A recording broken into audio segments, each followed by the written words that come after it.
Breaking right now, an extraordinary courtroom verdict. Prince Harry has lost his £50 million case against the Daily Mail. But today, as he arrives for a speech at Chatham House, the moment this devastating verdict is announced, I can tell you, he has also lost his reputation. This man lied in court. He committed perjury. And he can sue me if he wants. King Charles must now strip his titles.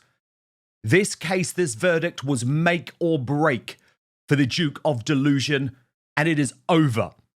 It's worth pointing out he's also dragged 7 other claimants down with him, including Baroness Doreen Lawrence, a woman who the Daily Mail supported through the murder of his son, Stephen Lawrence. However, the judge, Justice Nicholan, has accepted the explanation of all the Daily Mail journalists in question. This was not a split decision, as many of us suspected. This was a slam dunk for the Daily Mail. It wasn't even close. So today we are going to get into this astonishing verdict, which has been delivered just this afternoon with a special royal superstar panel. Joining us, legendary royal commentator Hugo Vickers, the author of Queen Elizabeth II, A Personal History.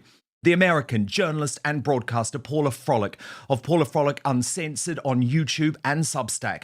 And the royal columnist for the Daily Telegraph and The Spectator, Lee Cohen of The Tea with Lee. But first, I just want to give you some of the executive summary from Justice Nicholan today, because it is astonishing stuff. In this written verdict delivered from the High Court, Justice Nicholan said Associated called journalist witnesses who gave lawful explanations for the sourcing of the disputed articles and incidents. The court accepted their evidence, including their denials of unlawful information gathering. The allegations were serious. They included allegations of dishonesty, unlawful conduct, and deliberately false evidence. The more serious and less likely an allegation is, the more convincing the evidence must be before a court can find it proved. And a special mention today for Charlotte Griffiths, the editor-at-large of the Mail on Sunday newspaper. A woman who has had to put up with a lot, actually, over the past few years, as Prince Harry claimed that he had never met her, that he didn't know her, in order to try and destroy her career. Of course, I believe one of the most devastating moments in this case was the final day when the Daily Mail produced the most astonishing personal Facebook messages exchanged between Griffiths and Prince Harry, in which it was very clear the two had had an intimate relationship that Charlotte had never previously publicly disclosed. Harry has to explain why he lied in court about his relationship with Charlotte Griffiths. And I repeat, Charlotte Griffiths has been vindicated today alongside all of the Daily Mail journalists, especially the head of the Royal Rota, Rebecca English. Personally, I thought she was on the ropes with her particular case, but Justice Nicholan says absolutely not. And also Katie Nicholl, a woman who has her own cancer battle going on, and Prince Harry still despicably dragged her into court. So all of this explains why Associated newspapers have punched back hard today, and I do not blame them for this for a single second. I want to take you through the Daily Mail statement. No doubt this was penned by Paul Dacre himself. Associated Newspapers welcomes today's judgment, which is an overwhelming victory for the Daily Mail and its journalists and for a free press generally. Mr. Justice Nicholan today cleared the Daily Mail and Mail on Sunday and dismissed every single one of the 97 allegations made by the claimants. In every case, the judge accepted the honesty of our journalists' evidence on how they source their stories. This is a magnificent vindication of the Daily Mail's journalism for some of the most outrageous allegations made when the case was launched in a blaze of publicity 4 years ago, placing bugs in people's cars and homes, listening to calls as they were made, and illicitly accessing bank accounts. No credible evidence was ever presented. As we said at the time, these allegations were lurid and preposterous, and were a fishing expedition by the claimants and their legal teams in a politically motivated campaign to muzzle the free press. The reputations of our decent and hard-working journalists were terribly impugned, and today they have been exonerated. As the judgment clearly shows, every single article was legitimately sourced. Associated newspapers thanks Mr. Justice Nicholan for his patience and wisdom that he has displayed through the misguided legal action, which has wasted so much valuable court time and more than £50 million in legal costs. We will look to resolve outstanding issues, including the recovery of the costs we have incurred while defending ourselves against the egregious litigation. Now, Prince Harry should be bankrupt as a result of this, although the understanding is that he does have some type of insurance. But he is morally bankrupt. He relied on phone hackers. He relied on criminals. And he has been exposed for the man he is, a man who will lie about the royal family, about the British press, and a man who I do not believe has any place anymore in this country. His final words in court, which Dan Wootton Outspoken used AI to exclusively recreate, I believe were scripted, as he broke down in tears and attempted to win over the judge and the media by invoking his wife, Meghan Markle. Watch this. I've never believed that my life is open season to be commercialized by these people. To act in the public interest is to interest the public. I fundamentally reject that. Having my life, like others, commercialized in this way since I was a teenager, delving into every aspect of my private life, listening to calls, blagging flights so they could see where I was going. It was a time when everyone was in competition with each other.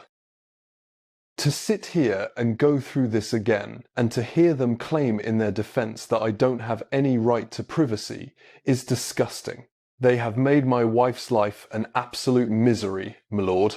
Well, it was never about her. It was about you, and you have been exposed. So no wonder, as Prince Harry arrived at Chatham House the moment that this verdict was handed down, there was no security, but also no crowds whatsoever. That Range Rover and make his way into Chatham House. Like I say, this is the first of a sequence of events. He is also expected to hear that ruling regarding Associated Newspapers, that joint ruling, later this afternoon. And of course, we know that he is then travelling on to Birmingham to mark 1 year ahead of the Invictus Games taking place there. So that is Harry arriving at Chatham House a few moments ago for the Invictus Games Foundation conversation. He went inside looking haunted and got up on stage. Remember, by the way, Harry had his script.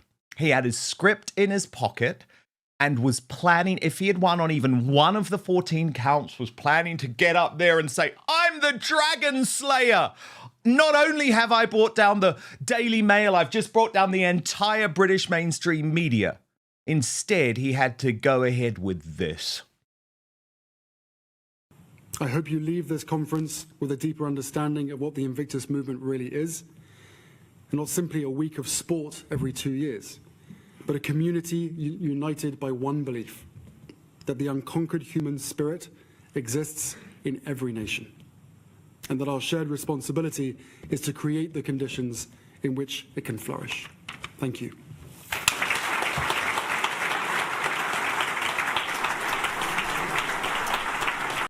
He is a broken man.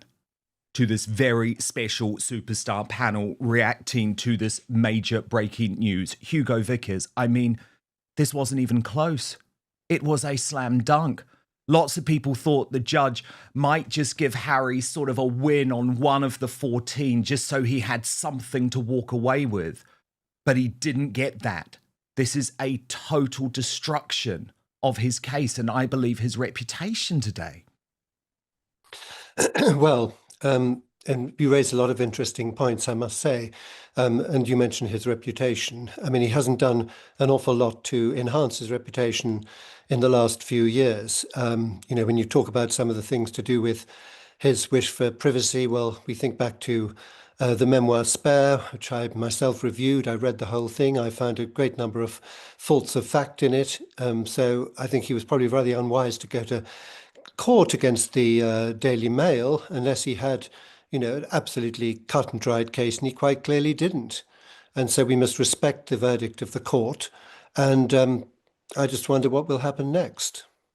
Well, indeed, because Paula Frolic, remember, if it wasn't for this last-minute, very sensible intervention from King Charles, Prince Harry would right now be residing at Buckingham Palace.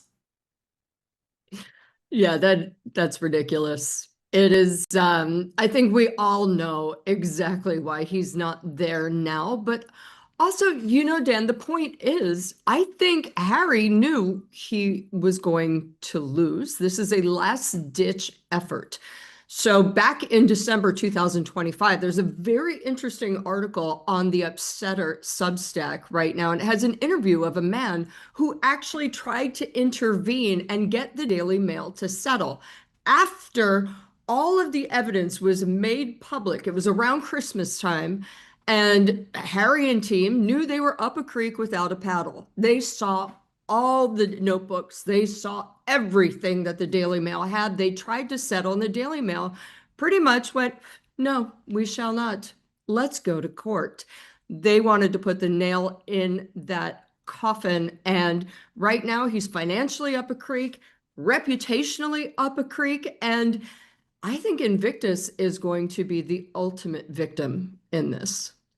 Which is obviously a sad thing, although a lot of people questioning actually whether Invictus should even go on anymore. We will come to that because, of course, that's officially the reason why he's in the United Kingdom. Lee Cohen, what can Harry say about this now? I mean, if he goes ahead and says, oh, no, the judge got this wrong, he's going to look even more insane. Well, Dan, it's hard to imagine him looking more insane considering the circus of the past few days, not to mention of the past 10 years. I think his reputation is irretrievably stained. And frankly, I feel compassion for the victim, the veterans who are his charity is representing, and all of the charities that are connected with him. What charity would possibly want to be associated with this man after he has, had so many blows to his character, to his reputation? It's amazing. I don't know if you recall a couple of years ago, there was a hero who was killed on the battlefield that has a charity in his name, and his mother objected to Harry receiving an award in her son's name. And she remarked that his reputation is just too divisive and too controversial. And I think we're seeing that play out now. Well, we absolutely are. Now, I want to talk about one of, I think, the most damning parts of the case for Prince Harry. It's also one of the most salacious, but remember, he is the man who decided to drag into court a former fling to try and destroy her. And remember, this is what he said in court about Charlotte Griffiths. This is from our AI exclusive recreation. While Harry and Meghan demand special treatment and attack the royals, the mainstream media still protects them. On Outspoken, I call it out with no bias. So subscribe right now for the full story every day. I had no idea she was a journalist. I never used the name Mr. Mischief. Did you meet her in Ibiza? I don't think that can be right. I don't believe I have ever been to Ibiza other than with my now wife. My social circles were not leaky. I want to make that absolutely clear. I would have to cut contact with this person. Now, Paula Frolic, the messages were produced as evidence. And remember, Charlotte Griffith, all credit to her, because I know I've been quite tough on her about certain aspects of the Harry story, but she had never released these messages publicly. It was only once Harry took her to court that she went public with them. Now, he said to her in the messages. This was in December 2011. Hi, it's H, in case you were confused by the name in the picture. So he said it's H. She replied saying, hello, Mr. Mischief. So that was a name that she had given to him, but it was included in the messages and the back and forth exchange. And the back and forth exchange, let's just be honest about it, makes it clear that there was an intimate relationship between the two of them. So surely Prince Harry was lying in court. Will there be a consequence to that? I'm not sure if there's going to be a legal one in the UK. There will definitely be a social one, because right now I can legally say Prince Harry, comma, a known liar. Or if I was kind, Prince Harry, comma, a known serial memory variant, you know. And the other thing is, in the US, it is very hard to sue someone for libel. You have to have a reputation to defend. And one can argue right now that he does not have that anymore at all.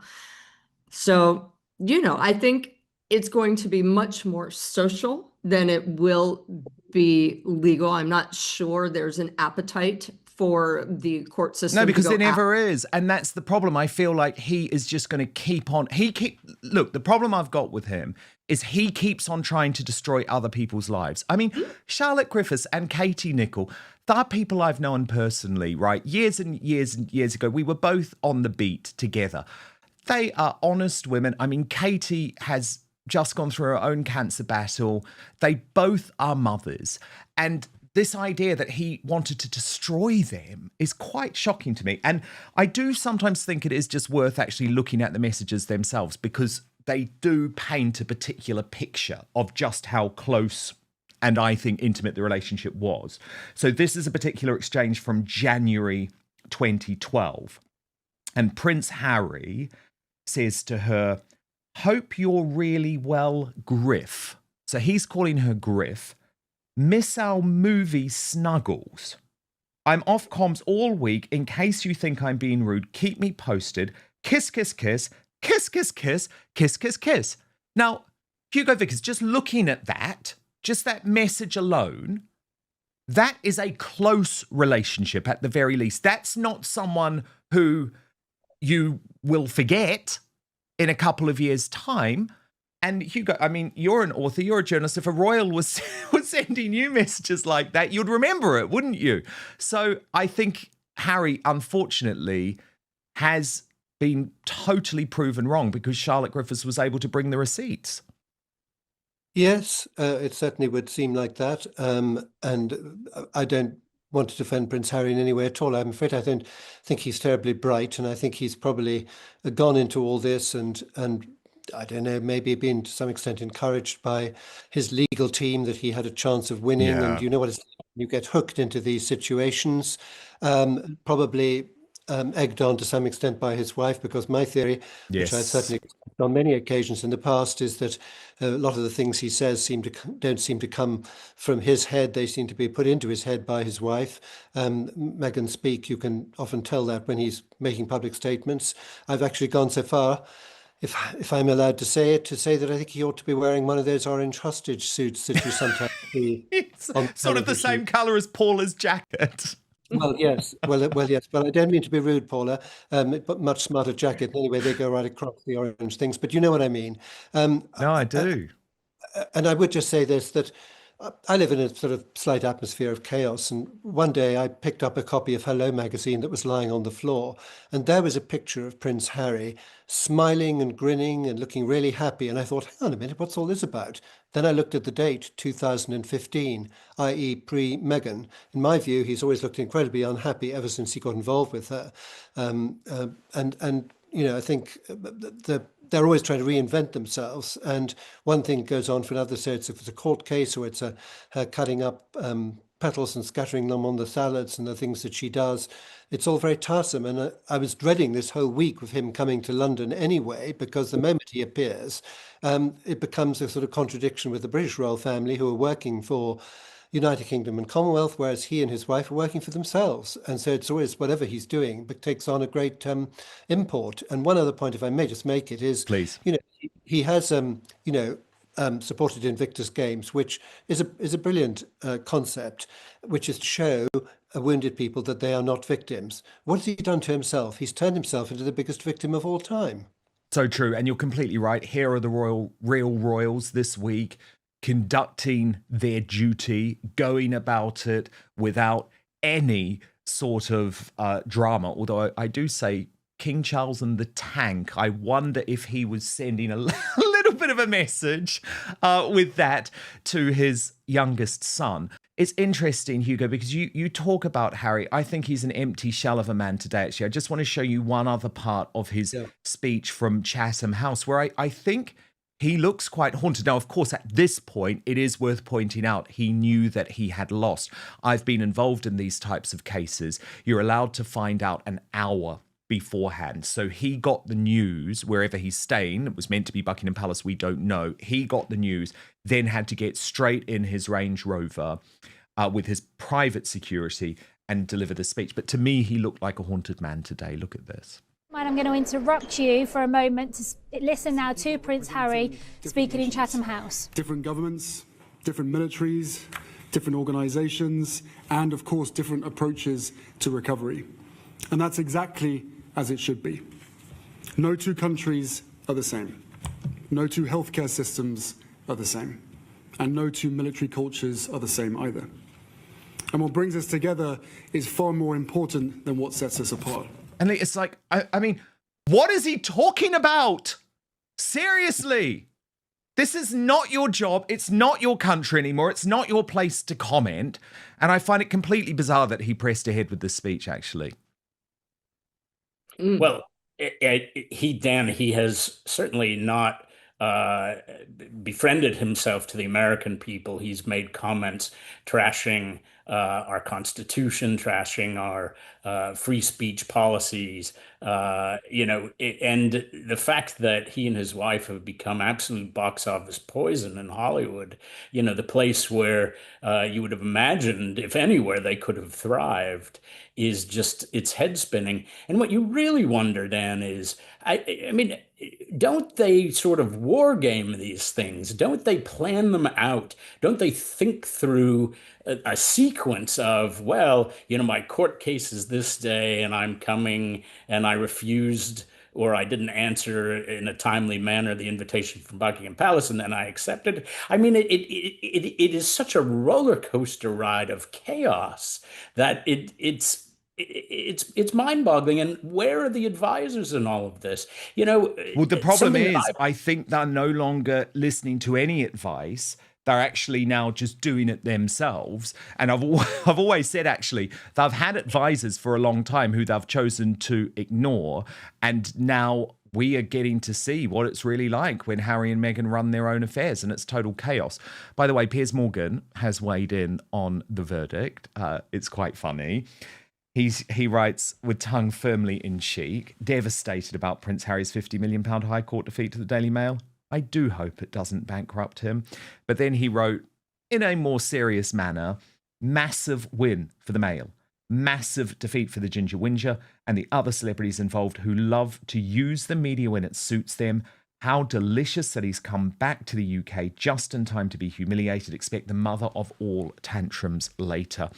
And Paula, I do think this is now bringing the curtain down. It's closing the chapter on the sort of Leveson era in the United Kingdom. Look, the media here used to behave abominably, right? But we're talking 2 decades ago, before I entered Fleet Street, actually, which was after there had been royal editors who went to jail. And trust me, at that point, the bad behavior that Prince Harry is referring to stopped. But David Sherborne, the very slippery lawyer in this case, and I've had my own courtroom battles against him, Paula, and won, by the way, has been able to convince this cabal of celebrities, from Elton John to Prince Harry, that he is somehow going to win this time. This time we're going to be the winner. And you just have to listen to the actual criminals at organisations like Byline Times and Byline Investigates, Paula, who are genuine criminals, like convicted phone hackers.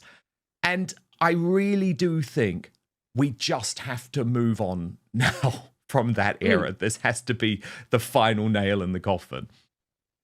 Well, I do have to take just one point with what you said. I do believe David Sherborne did win. You know, this was $50 million for 50 million pounds. And he gets so his sorry. photo in the paper a lot. He's made hundreds of millions of dollars off of these cases, has he not? His fees will have to be paid. Now, there is some insurance. It does not cover everything. And I have been told the only person who can actually afford to pay the fees is Elton John, and that he will be on the hook for tens of millions because, of course, they, in your system, loser takes all or winner takes all. So the loser has to pay the winner's fees. So this will be interesting. And of course, David Sherborne, at the end of the day, skips off freely with a huge fat check, doesn't he? And Paula, you were in London last week doing your own independent reporting on this. And you believe, from speaking to your sources, that not only Prince Harry personally, but also now the Invictus Games are in serious financial trouble. What did you discover? Well, the Invictus Games, as I've been reporting basically over the last year, has been in massive trouble anyway. The government, of course, gave 29 million pounds. Now, the unwritten agreement is that Harry will match or exceed that with corporate or private donations. He has only raised 4 million pounds so far. This is a make or break time for him. He has to raise 25 million pounds from corporations or private donors. And frankly, that's not going to happen. I did meet with somebody from who has knowledge of Invictus Birmingham, and they were saying at this point, if he does not raise it, it will be postponed. If it's postponed, it will be canceled. And that is a big deal because before this entire mishegas came about, you know, they were already talking about white knuckling it through the Birmingham Invictus and then having a major discussion after about the future of Invictus in general. And I know that people all like to say, Invictus, it's so great. It's for the wounded warriors and the veterans. Now, listen, there's no larger supporter of veterans than I am. Well, perhaps, but I am a big one. And no offense, when I look at the Department of Defense in the United States doing the Wounded Warrior Games every year for $2 million, that's 1.5 million pounds, there is no reason for anyone to be spending 60 million pounds on games where 500 people compete for 1 week. There is no justification for that price tag, period. Not to mention, if you look at books like Tom Bower, and Tom Bower went to the Vancouver Games, nobody showed up to watch the Invictus Warriors compete. They showed up for Katy Perry, who I'm sure was paid magnificently for performing. But it is, at this point, yes, the idea is good. Yes, the idea was borrowed, wink, from the Americans, and he made it into his own. And yes, it was given to Harry to give him something to do. Unfortunately, ever since Harry has left the confines of the palace and not had people to oversee it, the costs have ballooned and it's gotten absurd. Indeed. So, a reminder, Prince Harry humiliated on an international stage with the total rejection of his case against the Daily Mail. Lauren, the insider, has called the Duke arrogant and said he took bad advice that resulted in him losing today. Watch this. Prince Harry has lost. The defendants have lost. All of the claims have been thrown out. This is what you need to remember. The court bill, the lawyers' fees are over £40 million. What you can decode from exactly what has gone on is that Prince Harry evidently has been taking some bad advice, because he went into this thinking he would win. He went into this thinking he would get this across the line and come out of the High Court as a winner. Well, that has not happened. So the media outlets, the Daily Mail and the Mail on Sunday, that are integral to the royal family and are a key part, if not the most important part, of the royal rota, are going to absolutely go for him now. This is an arrogant prince that I don't believe has been taking advice. He went into this case like a bull in a china shop. You don't get to allegedly be setting up pap shots and leaking, and then on the other hand want to claim your privacy has been breached and you are the victim. The only victim in this case is Harry's bank account, because he will be picking up this bill, and I have no sympathy for this hypocritical prince whatsoever. So is there any win for Prince Harry today? Well, I turn to Chris Shipp, who is the royal editor of Woke ITV, but we know he has been effectively doing the PR bidding for the Duke and Duchess of Sussex all week. They leaked him that private security report, and all of his coverage has been very much slanted in their direction. So he has referred to two specific parts of Justice Nicholan's findings today in court. I just want to take you through it. So Shipp writes, the High Court Judge, Mr. Justice Nicholan, is clear that suspicion of unlawful activity is not evidence of unlawful activity, which seems to be suggesting that Chris Shipp is saying, well, maybe the Mail is still guilty despite this finding. And remember that the burden of proof in a civil case is far, far less than a criminal case. The judge only has to be effectively over 50% convinced with the argument to find. But this is what he's quoted specifically. The court accepted that given the nature and age of the allegations, the claimant's cases often depended on interference, but suspicion, even when understandable, was not enough.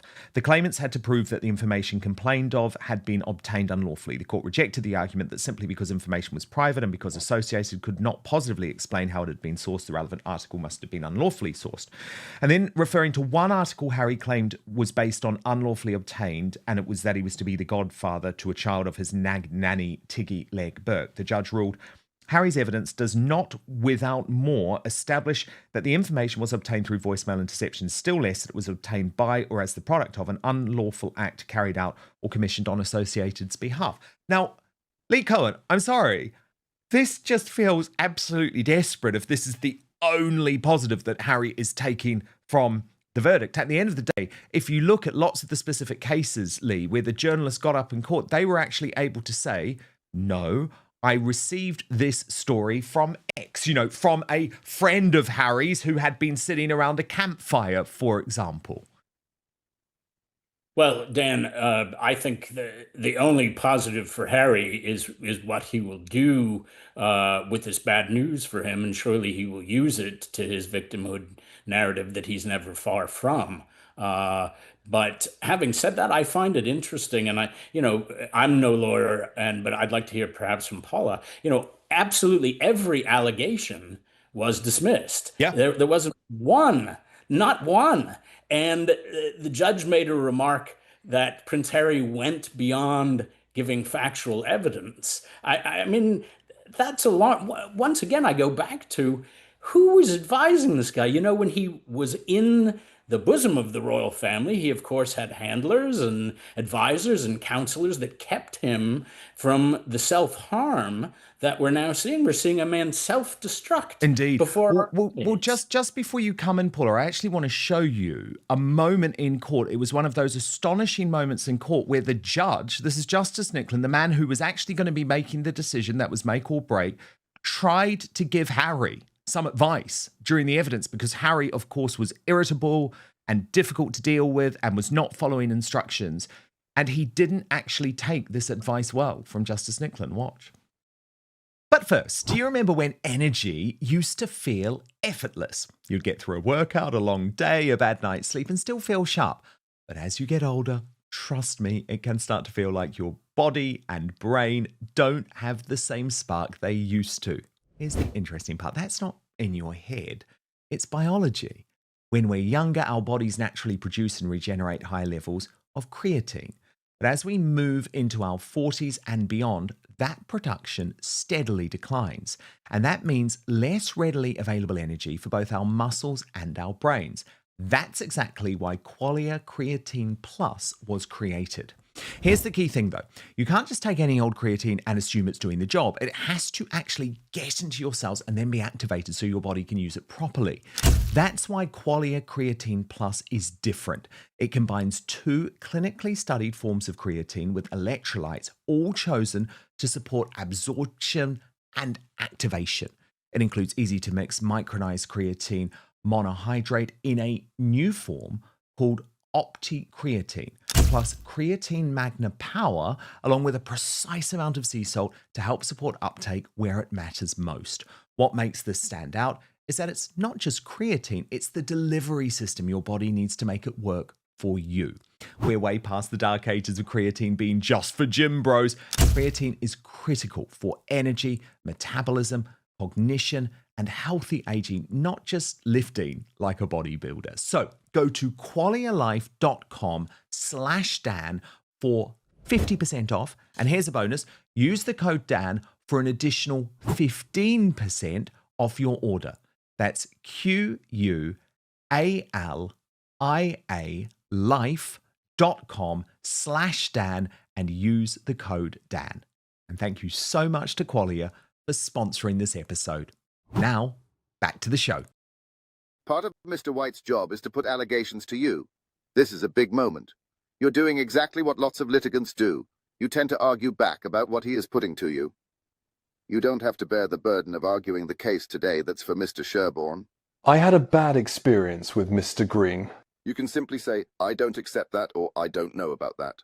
I am intent on you not having a bad experience with me, but it is my job to ask you these questions. But Paula, Harry now just seems to live in a bubble of paranoia where there is always some type of plot against him, even in his father's own courts. Yeah, but this is of his own making, Dan. I mean, you ask who is advising him. No one. They've all quit. Look at all of the staff that have quit over the 5 years after they've been hired for good advice. The good advice has been ignored. They've been belittled. They all left. The only people he has right now is his PR man, Liam McGuire, God bless. And of course, Sunshine Sachs. But, the bigger issue is he was taking advice from David Sherborne, who he felt had won before, with settlements. And again, I think he did try to get out of it. There is that piece today, again, from the Upsetter saying all of the claimants were like, okay, let's go to the Daily Mail and let's settle right now. We have to settle. It was even on Christmas Eve, they were trying to settle because they didn't realize that the Daily Mail would have kept all this evidence from 20 years ago. They assumed most likely that, notebooks would have been destroyed after 5 years. Well, guess what? They aren't. And, it's just, Harry is a child, as we've seen over and over and over. He was protected by the palace. I have people who worked with him even before Meghan, and they said that he was obnoxious and arrogant. And we saw that come out in the court. Let's look at the email, the text he sent to Charlotte Griffiths. Ugh, I have to go press the flesh. I can't stand begging for money. Of course, I'm paraphrasing. I don't have them right in front of me. However, this is a guy who literally thinks that working is showing up 1 hour a month, taking photos, smiling and playing with children, and that is how charity is done. Instead of actually working 60 to 80 hours a week, like a lot of charitable people in the US do. I'm not sure about the UK, but it's ridiculous. Yeah, well, this is the message you were talking about, Paula, where Harry was saying, and this is to Charlotte Griffiths again, Charty, he called her in this case. I wish I was there, sugar, but unfortunately stuck in Cornwall doing army stuff. Otherwise, I would have been there playing and drinking you under the table. Ovie. The whole thing raised a lot of money, so I'm pretty happy. Just wish I could have been there, especially now that you're there. Do you ever work? So it's very clear his focus was absolutely on the social rather than the good work. Of course, This has now turned into a total calamitous week for Prince Harry. I just want to show our viewers around the world some of the front pages of our national newspapers today. So this is before the court verdict. So there's The Sun.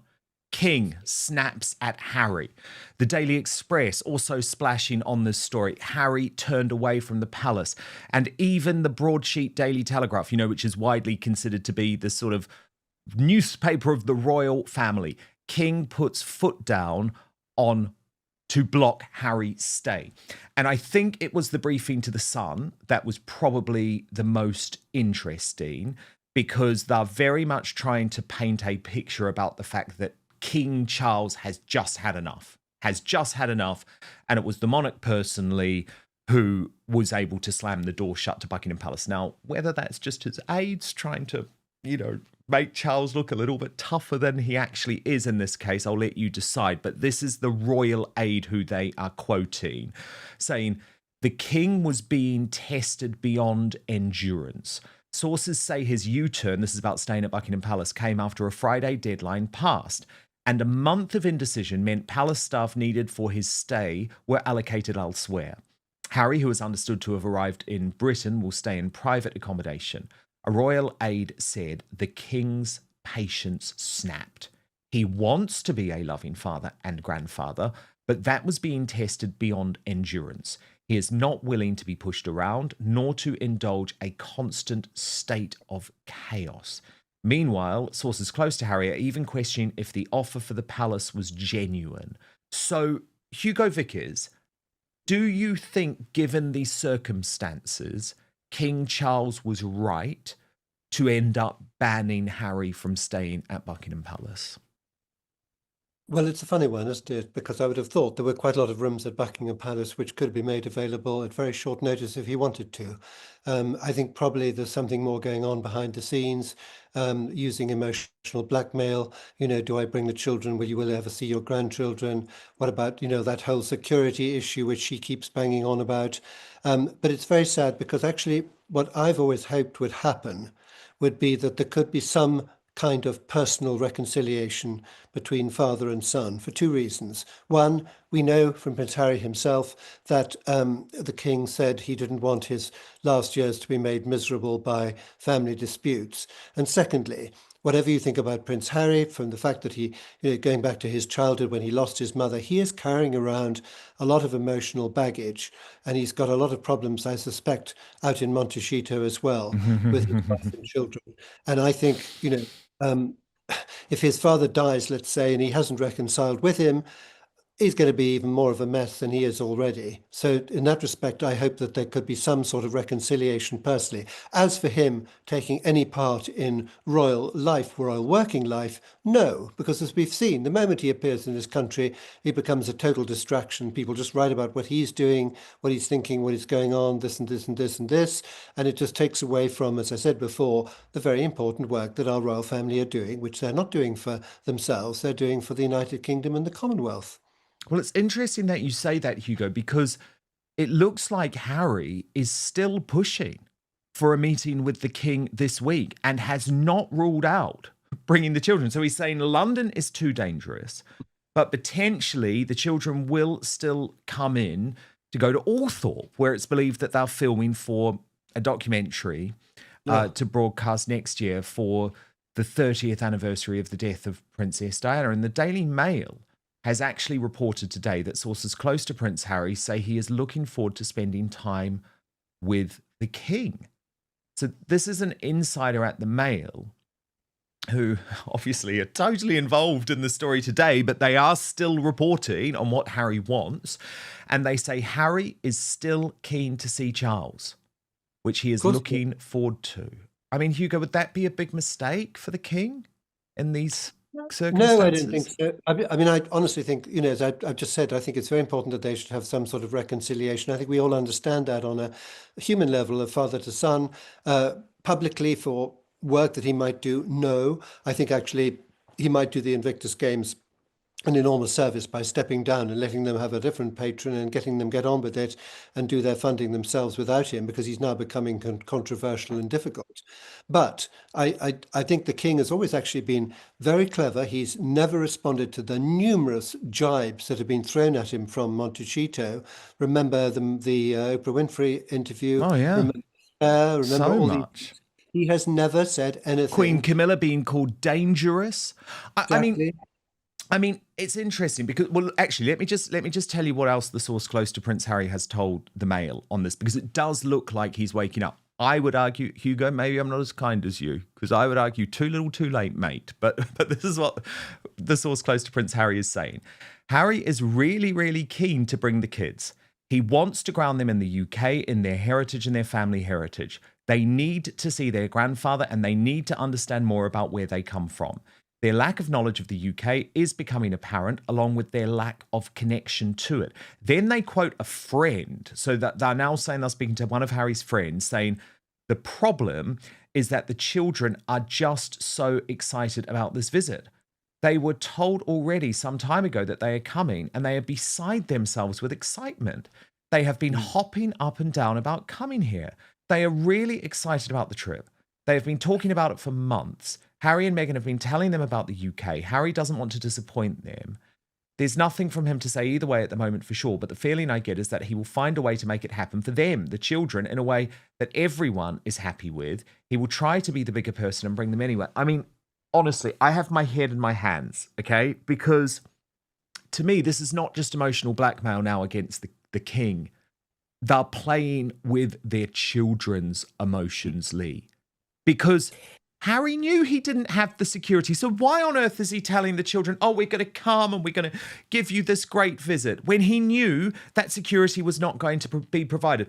I'm sorry, maybe I'm being unkind, but to me, there seems something twisted now, not just in the way that they're emotionally blackmailing King Charles, but I would also say in the way that they are misleading their own children. Absolutely, Dan. And I mean, someone who cares about a reputation with his family doesn't publish the kind of incendiary things, the kind of unforgivable things. There can be no forgiveness for this son who has caused so much damage, not just to a family, but to a nation.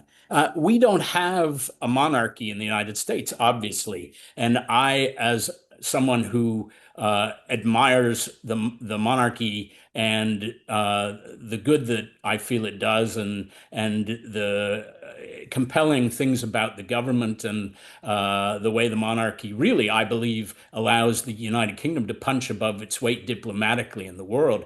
Harry is being dangerous not just to his relations, which is unforgivable too, by the way. He's being dangerous to his whole nation and its system of monarchy. He has accused them of unforgivable things, of racism, and his wife did, and he stood by while she did. I don't think that the public has any appetite for any kind of official reconciliation. Now, a personal reconciliation, absolutely, between father and son, I think is very advantageous, is very palatable, is exactly what would tug at most people's heartstrings. But Harry doesn't deserve that for the unforgivable things that he's done. Okay, this is really interesting. Look at this footage.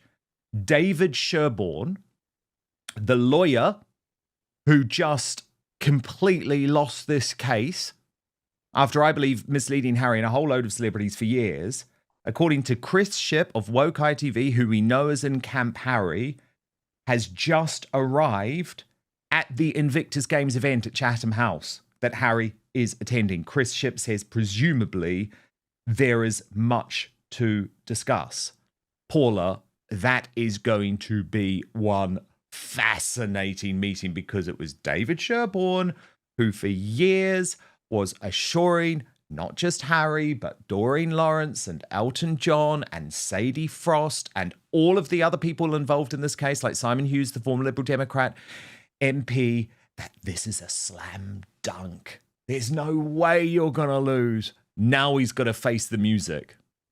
Well, I'm sure in his hat, in his bag, he had a very large hat he was going to try to eat in front of Harry. But, the point of this is, Dan, I don't think Harry cares about anyone but himself and his immediate family, as his wife or his children. He doesn't really care about the veterans. He says he does. However, look at someone like Scott Snow, the veteran from Dusseldorf 2023, who was injured and there wasn't insurance to cover his rehab. He's now thousands of dollars in debt and can't work and lives on a fentanyl patch every day. He doesn't care about that. Harry doesn't care about that. He just wants to basically use veterans to burnish his own reputation and Meghan's. And Meghan also is using that as well by selling her outfits that she wears to Invictus games. He also certainly doesn't care about his family. He cares as long as they help support him and burnish his own reputation as well as Meghan's. And, you were talking about the children and Meghan. Of course, they have to come. Of course, they have to be here at some point during this trip, because without them, without the children, how is he going to make that Diana doc? Because the money shot, and this is a horrible thing to say, but here we go. The money shot is the children at Diana's grave. Oh, with or that makes without a me film sick. crew. Yeah, with It or without a makes film me crew. And of sick. course can be filmed by Phone. And that might be phone. enough because they did that with Netflix. Look, this is a developing story, of course. Prince Harry has just been totally thrashed in court in this £50 million lawsuit against the Daily Mail. He didn't win on one count. I have just been told that Paul Dacre, I mentioned him earlier, he is now the editor-in-chief of Associated Newspapers Limited, has released a personal statement responding to Prince Harry. I am told that this is going to be quite something. So let's get into this. This is the first time I'm reading this. I'm quite excited. Paul Dacre says, Prince Harry wrote a sad book which boasted about his killing of 25 Taliban, his drug taking, and in cringe-making detail how he lost his virginity. There isn't a laundry in the cosmos big enough to wash down all the dirty linen he has aired about his own family. For him to complain about his privacy being invaded takes not just the biscuit, but the whole tin. Poor Harry. I feel sorry for the way a confused and angry young man has been drawn into this case. The bitter irony is that his mother Diana liked the Mail. We were her paper. We took her side in her acrimonious breakup with Charles. She and I would speak and meet. The Mail's superb royal reporter, that is referring to Richard Kay, was her friend and confidant. The truth is that this trumped-up action, which has cost well over £50 million and wasted a huge amount of valuable court time, should never have been brought to trial. That it did raises profoundly disturbing questions about the conduct of elements of the legal profession. Today's verdict is not just a victory for Associated's magnificent journalists, several of whom have had a terrible toll imposed on their health and lives, but a free press generally. Make no mistake, this was a conspiracy supported by Hacked Off to destroy a paper, financed by the orgy-loving racist Max Mosley and involving the actor Hugh Grant. It was also a sinister bid to resuscitate Leveson II and impose statutory regulation on the Prince Harry's latest legal battle has ended with a verdict that is already sending shockwaves through the British media and royal circles. After years of allegations, courtroom testimony, and intense public scrutiny, the High Court has delivered its decision, and it represents a significant setback for the Duke of Sussex.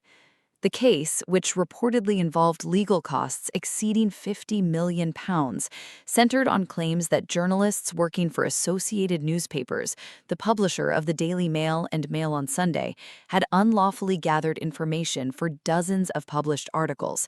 Prince Harry was among several high-profile claimants who argued that the newspapers had engaged in illegal practices such as phone hacking, private surveillance, and other forms of unlawful information gathering. For Harry, this lawsuit was about much more than a legal dispute.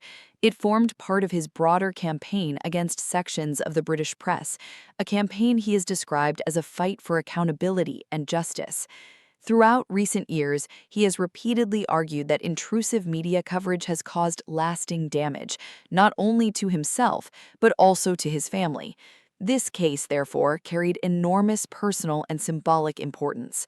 However, when the judgment was finally delivered, the outcome was decisive. Justice Nicholas ruled in favor of Associated Newspapers, rejecting every allegation presented by the claimants. According to the written judgment, the court accepted the explanations provided by the newspaper's journalists regarding how the disputed stories had been sourced. The judge emphasized that the allegations were extremely serious. Claims involving dishonesty, unlawful conduct, and deliberate deception require exceptionally strong evidence before a court can conclude that they are true. After reviewing the testimony, documents, and witness statements, the court found that the evidence presented simply did not meet that standard. In other words, suspicion alone was not enough. The ruling stated that while some of the claimants may genuinely have believed their private information had been obtained unlawfully, belief without convincing evidence could not justify a legal finding against the newspaper. For Associated Newspapers, the verdict represented a complete victory. In an official statement issued shortly after the judgment, the company described the decision as an overwhelming vindication of its journalism and of the integrity of its reporters. It highlighted that every one of the 97 allegations brought before the court had been dismissed. The company argued that no credible evidence had ever been presented to support accusations involving phone hacking, bugging homes, accessing private bank accounts, or other illegal activities. Instead, the publisher maintained that its journalists had relied on lawful reporting methods throughout. The statement also suggested that the case had unfairly damaged the reputations of reporters who had spent years defending themselves against allegations ultimately rejected by the court. Associated Newspapers indicated that it would now seek to recover the substantial legal costs incurred while defending the case. For Prince Harry, the consequences extend far beyond financial implications. This lawsuit was widely viewed as one of the defining moments of his ongoing battle against the British tabloid press. A victory would have strengthened his long-standing narrative that sections of the media had repeatedly crossed legal and ethical boundaries. Instead, the court's rejection of every allegation represents a serious setback to that argument. One aspect of the case that attracted significant attention involved journalist Charlotte Griffiths. During the proceedings, Harry maintained that he either barely knew Griffiths or had no meaningful relationship with her. However, during the trial, Associated Newspapers introduced a series of personal Facebook messages exchanged between the two more than a decade ago. Those messages appeared to demonstrate a considerably closer relationship than Harry's courtroom testimony suggested. The exchanges included friendly conversations, nicknames, and references to spending time together, including one message in which Harry reportedly wrote that he missed their movie snuggles. The publication of those messages became one of the most talked about moments of the trial. Charlotte Griffiths herself had never publicly released the conversations before the court proceedings. They only entered the public domain after becoming evidence during the litigation. Critics of Harry argue that these messages seriously undermined his credibility. Supporters, however, may argue that memories of events from more than 10 years earlier can naturally differ or fade over time. Regardless of interpretation, the episode became one of the defining moments of the trial because it shifted public attention away from the allegations against the newspaper and toward Harry's own testimony. Another notable feature of the judgment was the court's repeated emphasis that private information appearing in newspapers does not automatically prove that it was obtained illegally. Justice Nicholas explained that simply because an article contained private details did not mean those details had resulted from unlawful conduct. Journalists often receive information from legitimate sources, including friends, acquaintances, public records, interviews, or individuals willing to share information voluntarily. Unless convincing evidence demonstrated that illegal methods had actually been used, the court could not infer wrongdoing. That legal principle ultimately became one of the foundations of the decision. The case also involved several other high-profile claimants, including Baroness Doreen Lawrence, whose participation added additional public interest because of her long-standing campaign for justice following the murder of her son Stephen Lawrence. However, despite the prominence of the individuals involved, the court treated each allegation separately and concluded that none had been proven to the required legal standard. As news of the verdict emerged, Prince Harry was attending an event at Chatham House in London connected to the Invictus Games Foundation. The timing could hardly have been more dramatic.